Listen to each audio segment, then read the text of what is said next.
a request from one of our subscribers about how to finish the rear naked choke, and especially when the person ducks their chin, right? Shuts their chin down. So I'm gonna go over just the basic way, and then the face crank.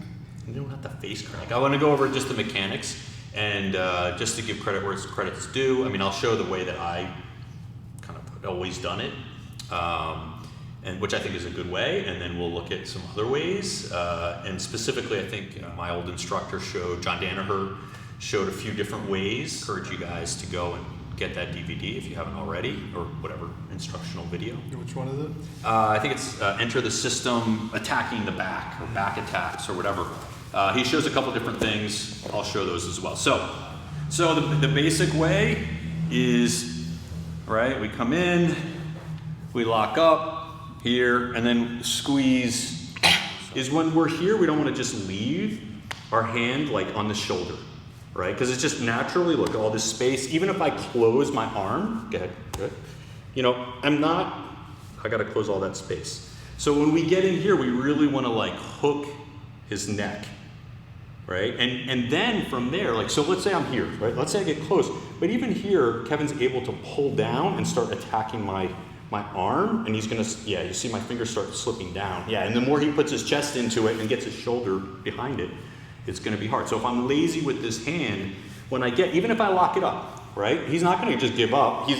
But if you get here and then tuck now the shoulder is all the way over here, and he can't get his shoulder behind my hand anymore.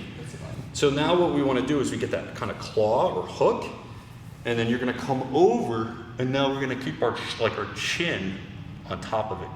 So that makes it even harder for him to take it away, right? And you can see also the benefit of this is that my wrist is directly across his neck. It's no longer like that, where that inch, so he's able to get his hands right there. That could be enough to help him defeat the choke.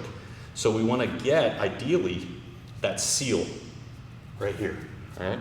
And then I'm gonna lock, and it's already on. And then finishing the choke. So instead of squeezing, which will work, you start doing like a rotational choke, where you start bringing your right elbow here. So it's almost like a bow and arrow choke type of collar choke here, like that. So you see my elbow is doing this.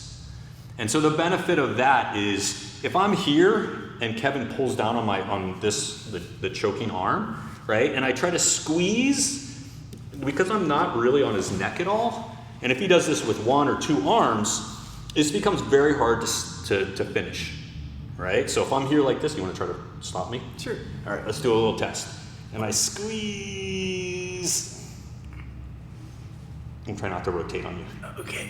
Yeah. So it may take some time, right? Whereas if we do this, you want to get in there? There you go. You got it? You ready? Mm-hmm. And I start pulling. Okay. Now, John actually on the DVD, okay? Yeah, it just like definitely cuts It cuts across, right? John on the DVD has Bernardo Faria come and try to hold on to the arm, as well as the uke.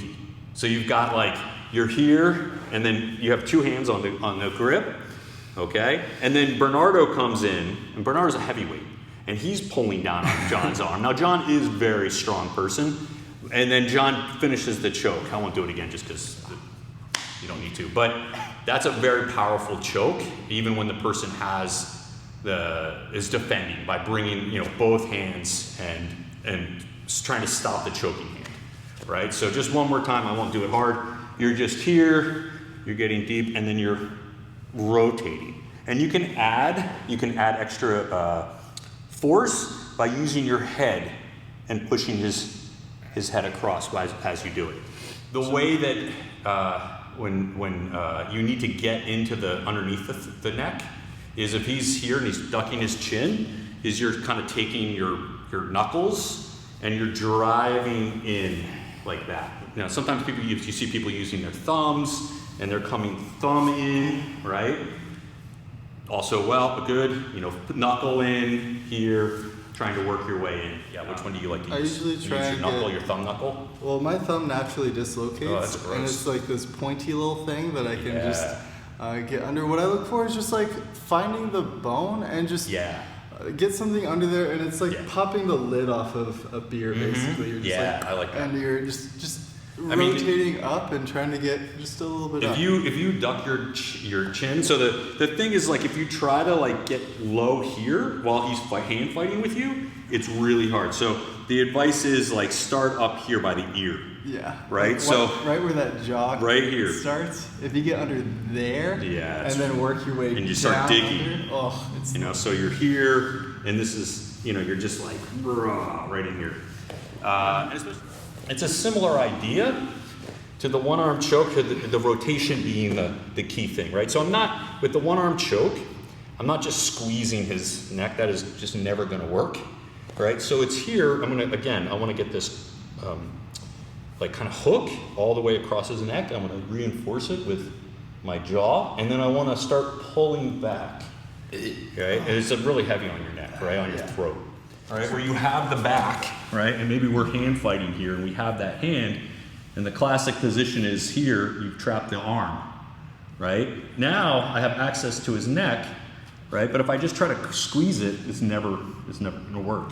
So you want to cup his neck, get your jaw behind it, and then start bringing your elbow in your back, right? So I'm using my core to turn, right? So my whole body, I can use my head. I want to keep my ear next to his ear. I want to look that direction and start pulling. Okay, and that's really heavy on the throat, but it's a choke. Third one, which I think was the specific idea of the person ducks their chin, right? And you can't get underneath. Right, and I've seen this before. No, I used to do that one where you get underneath the nose, but that's a mean one. But this one is just the mandible choke, where he ducks his jaw, right? And now in this case, you want to get the inside here, your elbow. I can't now. In this case, I can't get in, or I don't have time to get in. I want to make sure that the inside of my elbow is all the way, so that his chin is right there, right? It lines up. And then we basically do the same thing, and I'm gonna squeeze, and then if you want to really like mess him up, and I won't really do it hard, you start to rotate on.